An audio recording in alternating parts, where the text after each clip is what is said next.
Hello students, how are you? I hope you are doing well. तो students, puzzles के means problem solving के इस series में आपने बहुत तरीके के अलग अलग तरीके के क्वेश्चंस देखे। और जो भी क्वेश्चंस हम उठा रहे हैं, कहीं ना कहीं उससे कॉन्सेप्ट बिल्डिंग हो रहा है। जा स्टूडेंट्स का कॉन्सेप्ट बिल्डिंग बहुत ज़रूरी है। अच्छा, तो आज मैं इसी तरह का पजल्स में ही प्रॉब्लम सॉल्विंग का ही एक पार्ट, जो सिटिंग अरेंजमेंट के फॉर्मेट में, जैसे अगर हम सिटिंग अरेंजमेंट कर रहे होते हैं, चाहे वो सिटिंग अरेंजमेंट रो वाइज हो, कॉलम वाइज हो, मीन्स कॉलम में अरेंजमेंट हो, रो में अरेंजमेंट हो, that means horizontal arrangement, vertical arrangement या फिर सर्कुलर अरेंजमेंट, कोई भी हो, अगर आपको उसके रिगार्डिंग इन्फॉर्मेशंस दिए जा रहे हैं और उस इन्फॉर्मेशंस को देने के बाद मतलब एक पजल के फॉर्मेट में आपको क्वेश्चन को दिया जा रहा है and then you are solving that puzzle, तब जाकर आपको वो सिटिंग अरेंजमेंट मिल रहा है and they are asking you questions 2 3 4 5, कुछ भी नंबर हो सकता है। तो yes, this is also a part of puzzles problem solving. तो आज जो मैं पजल का क्वेश्चन कराऊंगा ना, वो सिटिंग अरेंजमेंट के फॉर्म में होगा, फॉर्मेट में होगा। तो चलिए, मैंने बहुत ही शानदार सा एक क्वेश्चन चूज किया है, इससे आपको बहुत आइडिया लगेगा हमको क्या करना है और एक कॉन्सेप्ट बिल्डिंग होगा, इसीलिए ये लेकर आया हूँ। सिटिंग अरेंजमेंट है बच्चे, सर्कल फॉर्मेट में जो सिटिंग अरेंजमेंट होता है सर्कुलर फॉर्म में, पैटर्न में। तो एक चीज़ मैं आगे बढ़ने से पहले फिर से याद दिला दूं आपको, मैंने पजल्स में बताया था कि घबराना नहीं होता है, कैसा भी क्वेश्चंस आ जाए, you don't need to bother here. आपको पजल में पढ़ना है क्वेश्चन को। Once you have read the question, आप जो भी इनपुट्स होता है उस इनपुट को इकट्ठा करो and then first place all the inputs. जब वो इनपुट हो गया, आपने प्लेस कर दिया वन रीडिंग में, then go for the second reading and उसके बाद कनेक्टिविटी देखो, कनेक्शंस देखो, उस और जो रेस्ट ऑफ द इनपुट्स है वो प्लेस कर दो। वहां भी अगर कुछ मिसिंग होता है, मिस होता है, तो फिर थर्ड रीडिंग में जाओ, that means keep on giving continue reading. तो आपको पता चल जाएगा, 2-3 रीडिंग जाते जाते you will be solving a toughest type of questions. ठीक है। अब दूसरी चीज सिटिंग अरेंजमेंट में यहाँ पे ये भी होता है कई बार कि आपको इन्फॉर्मेशन तो दिया गया, लेकिन चूंकि नेगेटिव इन्फॉर्मेशन है तो आपको आइडिया नहीं रहेगा कि उस सिचुएशन में आप क्या करें। ठीक। तो हो सकता है कि एक फिगर आप बना तो रहे हो, तो एक हाइपोथेटिकल सिचुएशन लेकर आप बढ़े हो। ठीक है, क्योंकि जब कई बार ऐसा होता है कि बताता है A is nearby, A is next to B. अब नेक्स्ट टू में क्या हो सकता है कि बी के आगे भी हो सकता है और बी के पीछे भी हो सकता है। तो नेक्स्ट टू पता नहीं है, तो एक कोई ना कोई हाइपोथेटिकल सिचुएशन तो लेंगे ना, कि हम माना कि सपोज कि ए बी के राइट साइड है नेक्स्ट, है ना। तो उसमें हो सकता है कि आगे चल के वो इनपुट एक दूसरे से कनेक्ट ना करे, तो गलत होने के भी चांसेस हो सकते हैं। ठीक है, वो फिगर गलत होने का चांस हो सकता है। तो उससे परेशान मत होना, अगर गलत होने का चांस हो सकता है तो जहां भी गलत हो वहां फिगर को चेंज करके हम देख लेंगे। तो हो सकता है कई बार एक फिगर से काम ना चले, 2 फिगर बनाना पड़े, 2 फिगर से काम ना चले, 3 फिगर बनाना पड़े। बट डोंट वरी, एक बार जब वो बन जाएगा ना, मीन्स आफ्टर सॉल्विंग, उसके साथ साथ जो 4 5 6 क्वेश्चंस अटैच्ड होगा, वो आपका एक ही बार में सही हो जाएगा। और इससे आप 2-4 मिनट जाता है जाने दो, 5 मिनट जाता है, 6 मिनट जाता है, ठीक, जाने दो, लेकिन अगर 5 क्वेश्चन सही होता है, इनफैक्ट कभी सी सैट में तो थोड़ा बहुत ज़्यादा 7-8 मिनट भी जाता है, तो जाने दो, सी सैट के लिए उतना टाइम होता है हमारे पास, लेकिन कम से कम 5 या 6 क्वेश्चन सही तो हो गया, दैट इज इंपॉर्टेंट। चलो, अब हम लोग आते हैं क्वेश्चन पे। ये सिटिंग अरेंजमेंट में इस क्वेश्चन पे जाने से पहले I want to discuss one thing, कि जैसे मान लो ये सर्कुलर अरेंजमेंट की हम बात कर रहे हैं, ये है सर्कल। ठीक है। जब सर्कल अरेंजमेंट में 2 तरह के अरेंजमेंट्स होते हैं, हम सभी जानते हैं कि अगर मान लो कि ये सेंटर है, ये सेंटर है, तो अगर सेंटर की तरफ, ठीक है, टूवर्ड्स द सेंटर हो जाए अरेंजमेंट, कोई बैठ रहा हो एंड टूवर्ड्स द सेंटर बैठे, टूवर्ड्स द सेंटर, सेंटर की तरफ मुंह कर कर बैठे, तो हम सभी जानते हैं कि सेंटर की तरफ मुंह करके बैठेगा तो राइट हैंड साइड इधर है और लेफ्ट हैंड साइड इधर है, मतलब ये जो एंटी क्लॉकवाइज डायरेक्शन होगा ना, ये हो जाएगा एंटी क्लॉकवाइज। ठीक है, ये हो जाएगा राइट साइड, राइट हो जाएगा, है ना, राइट डायरेक्शन। अच्छा, अगर अगर ये राइट हो गया, अच्छा अगर इस तरफ से देखोगे तो क्लॉकवाइज डायरेक्शन, तो क्लॉकवाइज डायरेक्शन ये हो जाएगा लेफ्ट साइड। ठीक है, ये लेफ्ट हैंड साइड की तरफ है तो ये लेफ्ट साइड। और ठीक इसका उल्टा होता है कि अगर ये सेंटर से बाहर की तरफ आप मुंह करके बैठे हुए हो, away from the centre, facing facing against the centre. ठीक है, आगे अवे छोड़ दो, facing facing against the centre, तो क्या करोगे, अगेंस्ट द सेंटर। तो इस सिचुएशन में क्या करोगे, तो इस सिचुएशन में हमें पता है कि राइट हैंड साइड क्या होगा, क्लॉकवाइज डायरेक्शन में, मतलब इस डायरेक्शन में फिर क्या हो जाएगा, राइट हो जाएगा। इस सिचुएशन में राइट ये हो जाएगा क्लॉकवाइज, और फिर लेफ्ट हो जाएगा ये एंटी क्लॉकवाइज। तो आपको ये बात ध्यान में रखते हुए चलना है, ठीक है। और इसके ऊपर जो क्वेश्चन होता है, let's see the question and try to understand how to solve, ठीक है। यहाँ पे हाइपोथेटिकल सिचुएशन भी, मतलब हम एजम्पशन भी करेंगे, ठीक है। साथ ही साथ हम हो सकता है ज़रूरत पड़े तो फिगर भी ड्रॉ करेंगे, और उसी बीच में मैं आपको समझाऊंगा करना कैसे होता है। ऐसे थोड़े टफ क्वेश्चंस को चूज किया है मैंने, बढ़िया वाला क्वेश्चन चूज किया है, इससे कॉन्सेप्चुअल क्लैरिटी बहुत मस्त होती है, ठीक है। देखो, study the following information carefully and answer the questions given below. A, B, C, D, E, F, G and H are sitting around a circular table facing the center. Each one of them has a different profession, and those are doctor, engineer, architect, teacher, clerk, shopkeeper, businessman and banker. अब यहाँ से information शुरू हो जाता है। मतलब सबसे पहले तो 8 लोग हैं, ए से लेकर एच तक, सर्कल के सेंटर की तरफ फेस करके बैठ रहे हैं, और ये इनके प्रोफेशंस दिए हुए हैं। अब उसके बाद A sits third to the right of teacher, D sits second to the left of G, G is not an immediate neighbour of the teacher, only one person sits between B who is the shopkeeper and teacher, the one who is an architect sits third to the right of shopkeeper, H sits between architect and engineer, E is not an immediate neighbor of H, engineer sits third to the right of clerk, only one person sits between businessman and F, E is neither a businessman nor a doctor। चलो, ये तो एक reading था जो हमने दिया। अब इस रीडिंग का कोई मतलब नहीं बनता है जब तक कि हम फिगर ड्रॉ नहीं करते हैं, ठीक है। चलो फिगर ड्रॉ करेंगे, वन रीडिंग डालेंगे, सारे इनपुट्स प्लेस करेंगे, और देखेंगे हमें दूसरी रीडिंग की जरूरत है, ठीक है तो डालेंगे दूसरा रीडिंग भी, तीसरे की जरूरत होगी तो तीसरा भी, क्योंकि मैंने पहले ही बता दिया है कि ये बहुत बढ़िया सा सवाल मैं चूज कर रहा हूँ, ठीक है। तो इसीलिए हम लोगों को तैयार रहना है हर तरह से। और चूंकि यहाँ पे बताया गया है कि फेस किधर को है, सेंटर की तरफ है, सबका फेस सेंटर की तरफ है, तो ये बात तो कंफर्म हो गया कि दिस इज राइट डायरेक्शन, इधर सब राइट है और इधर सब लेफ्ट है। चलो, अब मैं सबके पोजीशंस बना लूं। 8 लोग हैं, 1 2 3 4 5 6 7 8 पर्सन्स हैं। अब वन बाय वन पढ़ना शुरू करते हैं हम। ये सेंटर तो हम लोगों को पता ही है, ये है सेंटर। अब हम लोग पढ़ना शुरू करते हैं, चलो शुरुआत करो। A sits third to the right of teacher, जो जो रख सकते हैं रख सकते हैं। अब A sits third to the right of teacher, कुछ भी पता नहीं है किसको कहाँ रखना है ना। तो शुरुआत तो कहीं से करेंगे ही करेंगे। एक काम करते हैं, टीचर ये रहा, शुरुआत हम कहीं से भी करें, टीचर ये रहा, और A sits third to the right of teacher, 1 2 3, A कहाँ जाएगा, ई यहाँ जाएगा भाई साहब, ठीक है। चलो एक बार में जो जो होता है प्लेस करते चले जाओ। D sits second to the left of G. अब देखो तो भाई, ना तो डी के बारे में पता है कुछ, ठीक है, और ना ही जी के बारे में पता है, और कोई लिंक भी नहीं दिया है D where to put D, where to put G. थोड़ी देर के लिए कौन से लाइन को अभी हम छोड़ के रखेंगे, इस लाइन को पे कोई बात नहीं करेंगे हम लोग। ओहो,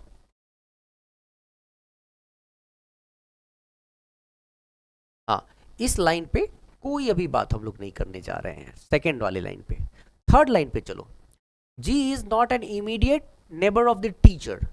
तो यहां पे बोला गया है जी के बारे में कि भाई G not an immediate neighbour of teacher, मतलब अगर ये टीचर है तो आप जी को ना तो यहां रख सकते हो टीचर के यहां बगल में, और ना तो जी को आप टीचर के इस बगल में रख सकते हो। तो जी के लिए ये 2 प्लेस तो गया, इसकी कोई जरूरत नहीं थी। तीसरे लाइन से हमको ये इंफॉर्मेशन मिला, ठीक है।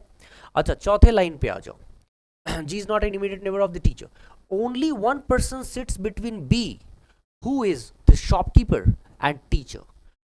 एक ही पर्सन बैठेगा बी, जो शॉपकीपर है और टीचर के बीच। अब देखो यहां तुम समझना इसको, यहां पे इंफॉर्मेशन कहता है कि टीचर और शॉपकीपर के बीच एक ही पर्सन बैठेगा, ठीक है। तो अगर टीचर ये है तो शॉपकीपर या तो यहां पे शॉपकीपर होगा, दिस मैन इज शॉपकीपर, ठीक है, या तो यहां शॉपकीपर होगा, ठीक है, या फिर यहां शॉपकीपर होगा। कहीं तो रखोगे ना बच्चे, कहीं तो रखोगे, कोई कंफर्म तो है कुछ नहीं। तो ऐसी सिचुएशन में हम कहीं तो रखेंगे, तो या तो इस साइड रखना पड़ेगा, तभी हम कहेंगे टीचर और शॉपकीपर के बीच एक पर्सन है। अच्छा, शॉपकीपर है कौन? बी। तो मान लो या तो यहां पे तुम शॉपकीपर रखोगे बी, ठीक है, शॉपकीपर, ठीक है, या तो यहां रखोगे या तो बी यहां रखोगे, कहीं एक ही जगह रखोगे ना। तो हमें पता नहीं है, तो हम कुछ मान के एजम्पशन तो करेंगे ना, चाहे यहां रखो चाहे यहां रखो। अगर मान लो एजम्पशन हम करते हैं कि यहां रखते हैं, तो इसको हटा देते हैं, ठीक। अब मान लो कि आगे बढ़ेंगे, और आगे बढ़ने के बाद विल रीड अगेन। अगर कोई इन्फॉर्मेशन में फ्लॉ होगा या कोई कनेक्टिविटी नहीं बन पा रही होगी, इसका मतलब समझ जाएंगे कि यहाँ नहीं रख सकते हैं, तो हम चेंज कर देंगे फिगर को। लेकिन अभी अब ये चीज़ तुम अभी भी कर सकते हो कि दूसरा वाला फिगर बना लो, एक तरफ शॉपकीपर इधर रखो और फिर दूसरी तरफ उस ओर रखो। तो जब उस ओर का इन्फॉर्मेशन तो हम बाद में ही करेंगे, जब तक कि हमें पता ना चल जाए कि कुछ गलत हुआ है। तो एक काम करते हैं ना, बाद में बना लेंगे अगर ज़रूरत पड़ेगी तो, नहीं तो एक रीडिंग में जो जो हो सकता है वो कर लेते हैं। लेट्स सपोज शॉपकीपर ये रहा बी, एंड शॉपकीपर और टीचर के बीच there is only one person. Let's suppose assume करते हैं दिस साइड। अच्छा, उसके बाद आ जाओ अगला वाला लाइन पढ़ो। Only one person sits between B who is the shopkeeper and teacher. अच्छा, the one who is an architect sits third to the right of shopkeeper. वो जो आर्किटेक्ट है, वो जो आर्किटेक्ट है, only one person sits between B who is shopkeeper and teacher, ये हो गया। The one who is an architect sits third to the right of shopkeeper. अच्छा, जो शॉपकीपर है उसके थर्ड राइट में आर्किटेक्ट है। ये जो शॉपकीपर है ना उसके थर्ड राइट में 1 2 3, चूंकि हमने शॉपकीपर इसको माना है, तो अब आर्किटेक्ट कहां जाएगा? 1 2 and 3। Let's suppose I am putting architect here,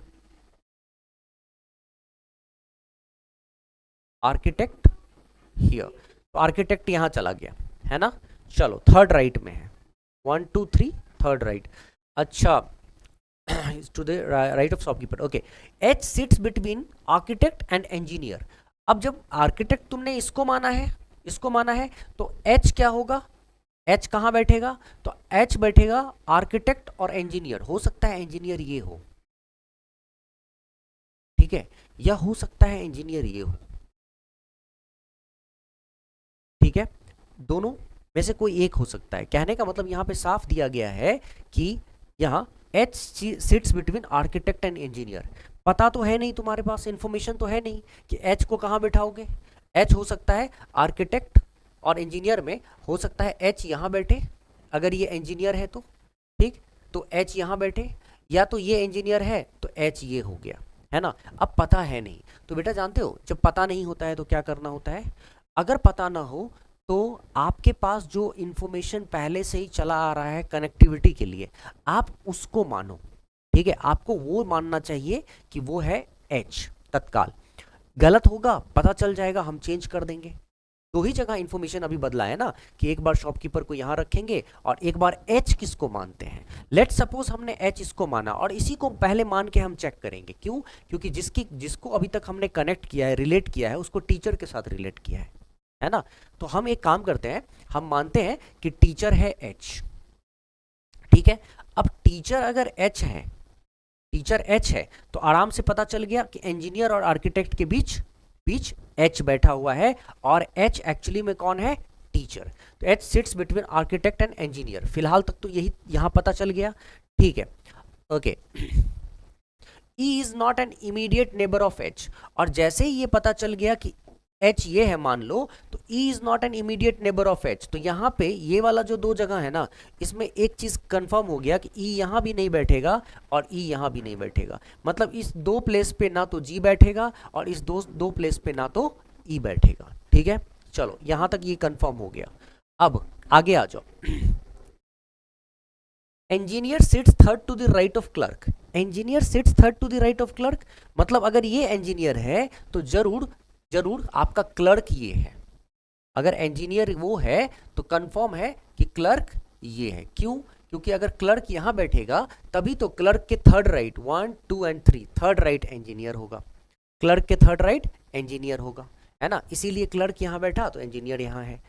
चलो, H sits between architect and engineer. E is not an immediate neighbor of H. Engineer sits third to the right of clerk हो गया। अब देखो, only one person sits between businessman and F, और बोला गया है only one person sits between businessman and F। अगर businessman है, ठीक है, businessman और F के बीच एक पर्सन ही केवल बैठा है, बिजनेसमैन और एफ के बीच एक पर्सन बैठा है, ये एक इंफॉर्मेशन है। And E is neither a businessman nor a doctor.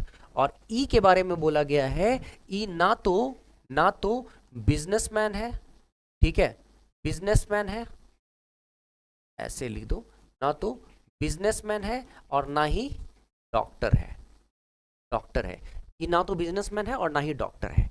जितना इंफॉर्मेशन यहाँ पे हमको आ सकता था हमने लिख लिया और यहाँ पे कर दिया, ठीक है।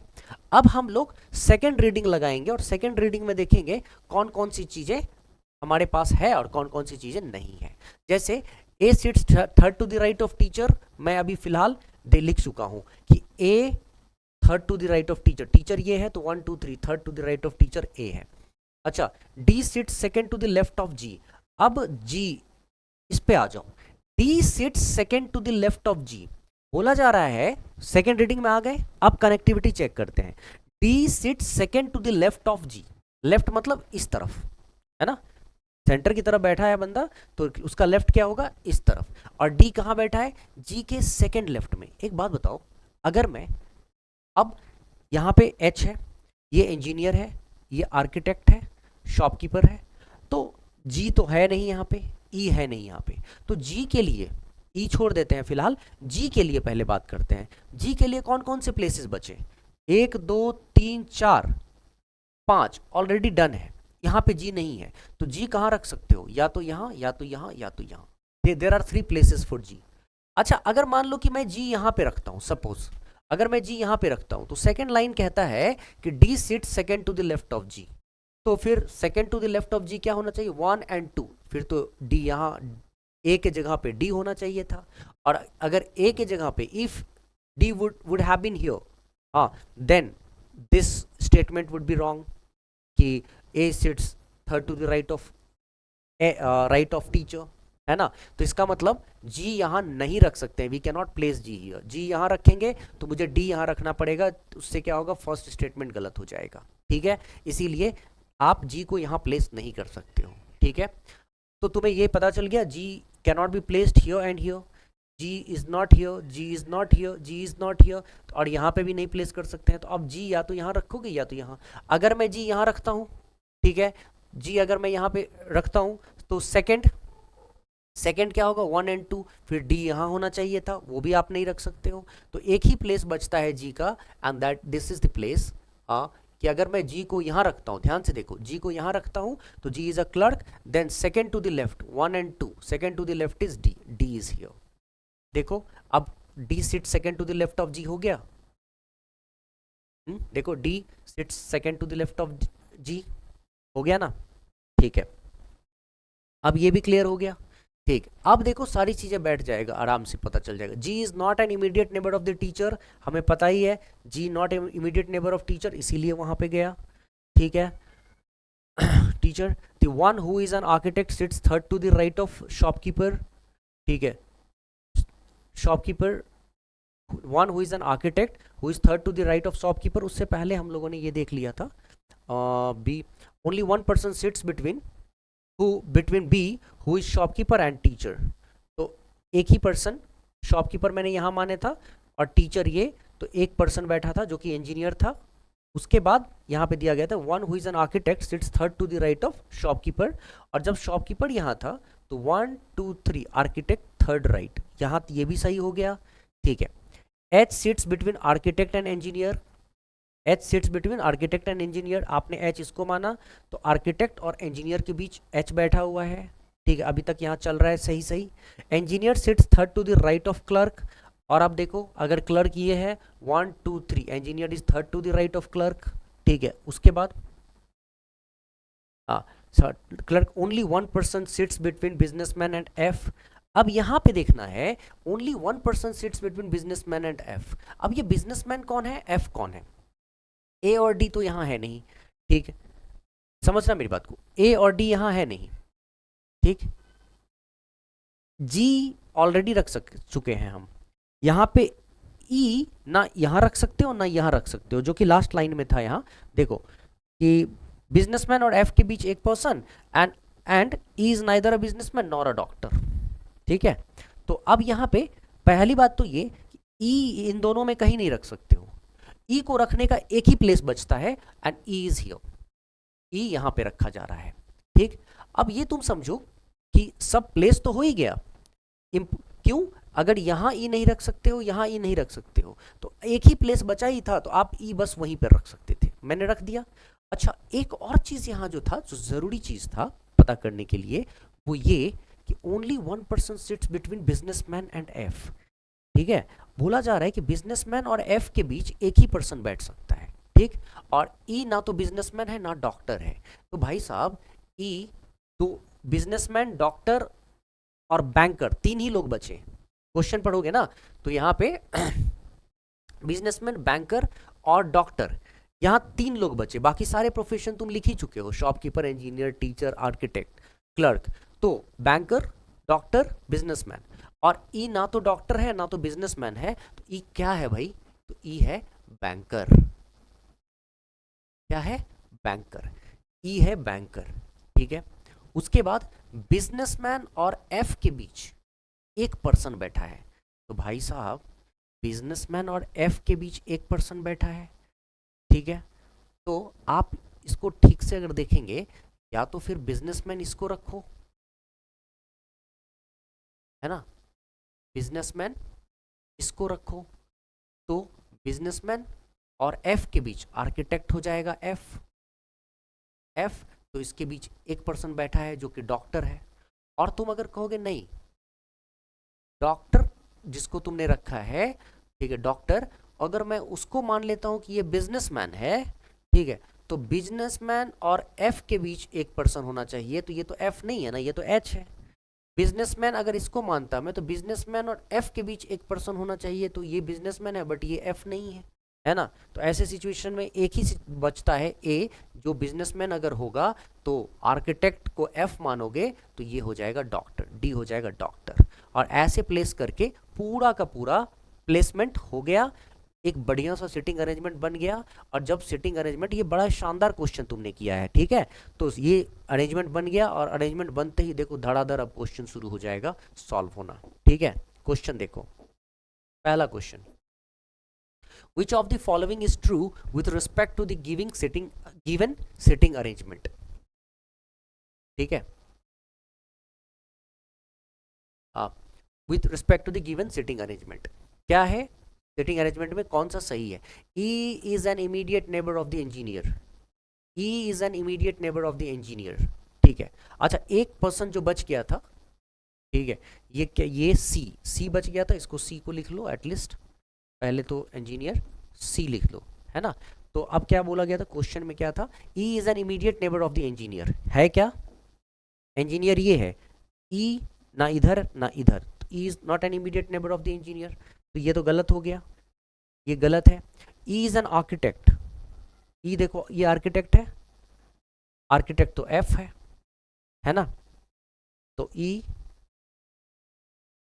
Is not an architect. अच्छा, the clerk is an immediate neighbour of the banker, जब ये वाला देखोगे ना,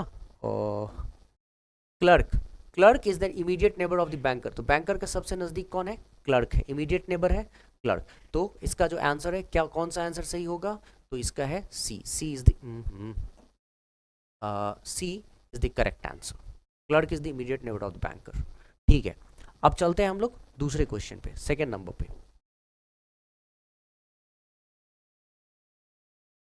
what is the profession of H? देखो भाई, प्रोफेशन ऑफ एच क्या है? एच का प्रोफेशन टीचर, करेक्ट, ठीक है। एस का profession teacher, B, D is correct. अच्छा, अब आगे हम लोग चलते हैं, third number, what is the position of doctor with respect to the banker? Position of doctor with respect to the banker, देखो तो डॉक्टर कहाँ है, यहाँ पे, बैंकर कहाँ है, यहाँ पे। तो अगर लेफ्ट साइड जाओगे तो 1 2 3, so doctor is 3 places left, doctor is towards third left, third towards left side and third position from banker. तो अब ये दिया कैसे हुआ है, थर्ड टू द लेफ्ट, तो यहाँ पे immediately to the left, third to the left, ये third to sorry third to the left तो है ही ना।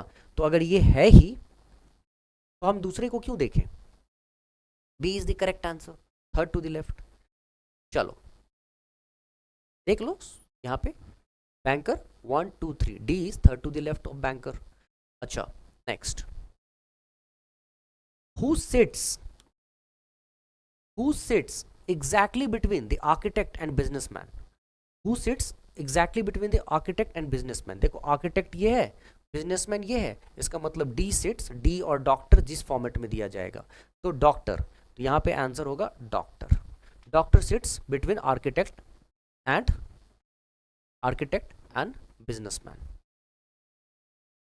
ठीक है, आर्किटेक्ट एंड बिजनेसमैन, डॉक्टर। ठीक है आगे चलो next, who amongst the following is a clerk. Question कितना सिंपल दे रखा है इन्होंने, who amongst the following is a who amongst the following is a clerk, clerk G, G is a clerk, G is a clerk, ठीक है। तो तुमने देखा पांचों के पांचों क्वेश्चन एक बार में सॉल्व हो गया, पांचों क्वेश्चन एक बार में सॉल्व हो गया, मतलब एक बार तुमने प्लेस कर लिया, एक बार तुमने ये बना लिया, सॉल्व कर लिया, उसके बाद चेक करने की कुछ जरूरत है ही नहीं, ठीक है। एक बहुत बढ़िया सवाल था ये, मुझे लगता है कि ऐसे सवाल करने से कॉन्सेप्ट हमारा जरूर स्ट्रांग होता है। तो इस तरह से मैं हमेशा तुम्हारे सामने जब भी अब आऊँगा, एग्ज़ाम का टाइम है, तो कुछ ऐसा लेकर आऊँगा जिससे तुम्हारी कॉन्सेप्ट बिल्डिंग हो, जिससे तुम्हें मज़ा आए, ठीक, और साथ ही साथ बाकी क्वेश्चन को सॉल्व करने के लिए कॉन्फिडेंस आए, बूस्टअप हो। तो बिल्कुल एंग्जाइटी में नहीं आना है, किसी तरह का स्ट्रेस नहीं लेना है, मैं तुम्हारे साथ हूँ। और एग्ज़ाम तक जो हमारा जो ये मिशन है ना 65 मिशन 66+, ठीक है, इस मिशन में मैं मेरा साथ दो और 66+ जरूर लाओ। मिशन CSAT 66+, इस मिशन में मेरा साथ दो और ज़रूर लाओगे, ठीक है, मेरा पूरा यकीन है। अच्छा बाकी मेरा जो ऐप है जिसमें किसी भी बच्चे को क्वांटिटेटिव एप्टीट्यूड, लॉजिकल रीजनिंग और मैथ्स से रिलेटेड जो कॉम्पिटिटिव एग्जाम्स की तैयारी करते हो, वो कुमार मैथमेटिक्स ऐप डाउनलोड करो। यूपीएससी पीसीएस के तो बच्चे हैं ही, सीडीएस के, ईएपीएफ के, ठीक है। जो मेरा यूपीएससी 2025 के लिए निर्भीक 2.0 काफ़ी चला, तो अब निर्भीक 3.0 आने वाला है CSAT 2026-27 के लिए। तो इस चीज़ को अभी से ही सभी समझ लो और ज्वाइन करने के लिए तैयार हो जाओ। आने वाले समय में तुम्हें सबसे पहले क्या करना है, कुमार मैथमेटिक्स डाउनलोड करना है, जिसका लिंक डिस्क्रिप्शन में तुमको होगा। ये ऐप है मेरा कुमार मैथमेटिक्स ऐप, ठीक है, इसका लिंक है बच्चे डिस्क्रिप्शन में होता है, लिंक इन डिस्क्रिप्शन। अच्छा जाओगे डिस्क्रिप्शन में तो सारी चीज़ें दे रखी है वहाँ पे, ठीक है, वहाँ कुमार मैथमेटिक्स का लिंक में दिया हुआ डिस्क्रिप्शन में, वहाँ सारी चीज़ें दे रखी है, ठीक है, कि कैसे तुमको कुमार मैथमेटिक्स ऐप डाउनलोड करना है। जैसे एंड्रॉयड यूजर्स सीधा गूगल प्ले स्टोर से कर सकते हैं, लिखा हुआ है। iOS यूजर्स जो है, मैकबुक यूज़ करने वाले, एप्पल आईफोन यूज़ करने वाले, वो इसको सबसे पहले क्लास प्लस का ऐप डाउनलोड करेंगे और फिर मेरा उसमें एक ORG कोड डालना है, UOPDV। जैसे ही डालेंगे कुमार मैथमेटिक्स ऐप आप में चलने लगेगा। तो बच्चे जब नीचे देखोगे ना, डिस्क्रिप्शन एक बार पढ़ लेना अच्छे से, सारा कुछ इन्फॉर्म है। कुमार मैथमेटिक्स ऐप डाउनलोड करो, ठीक है, और अपने दोस्तों को बताओ, और इस यूट्यूब चैनल को भी सब्सक्राइब करो और फॉरवर्ड करो, बच्चों को दो। मैं अगर आपको जो भी आप अचीव करना चाहते हो, जो आपका टारगेट है, उसको अचीव करने में I will be always helping you. और हेल्प क्यों क्या बोलूँ, हाँ, I am always with you, मैं तुम्हारे साथ मेहनत करूँगा। Bye, take care, see you, मिलते हैं नेक्स्ट सेशन में नई चीज़ों के साथ, नए कॉन्सेप्ट के साथ। तब तक के लिए बाय, जय हिंद।